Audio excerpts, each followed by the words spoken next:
Welcome to Mr. Erbac's Gaming.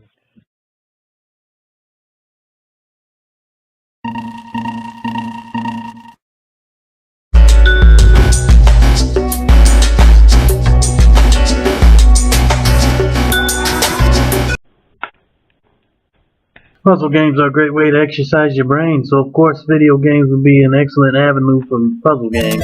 Everyone knows Tetris. Neo-Geo console would be a good place for puzzle games in the arcade. The first one would be a Tetris-like game known as Puzzled in the USA, titled Joy Joy Kid in Japan.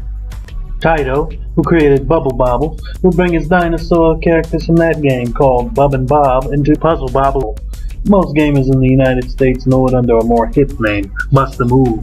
Bust-A-Move, or Puzzle Bobble in Japan, would be released in Japan in June 1994, and the USA and worldwide in December 1994 on the Neo-Geo MVS. I'll be focusing on the sequel released in arcades in July 1995, as 2 videos based on the first and second are just not necessary.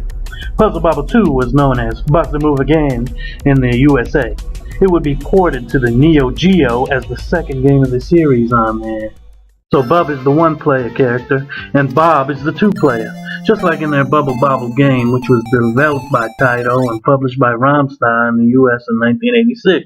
Apparently Bubby and Bobby were humans who were turned into bubble dragons as part of the plot.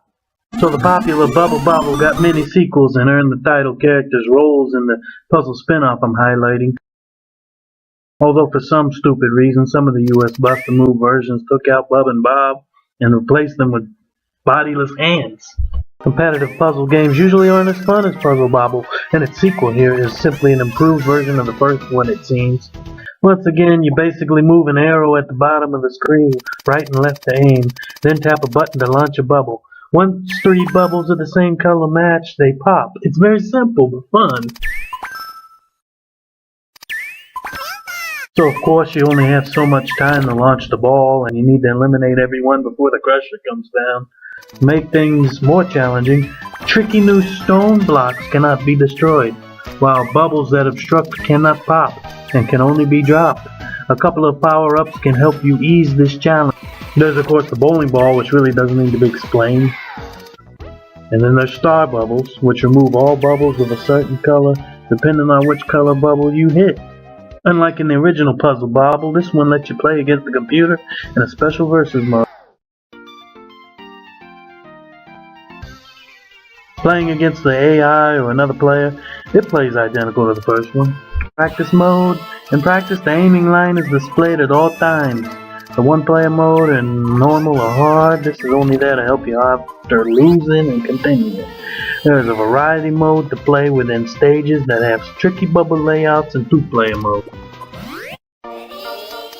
The music has a little more variety in this one. Many catchy melodies fitting for characters like Bub and Bob play in the background. Sadly, unlike the first game, the speed of the music no longer changes. The music speed acted as an audio cue in the first Bubble Bobble.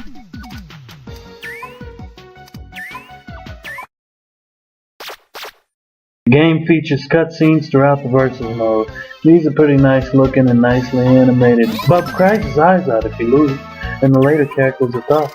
As they send bubbles your way, it can get very frustrating, and you may see those tears a lot.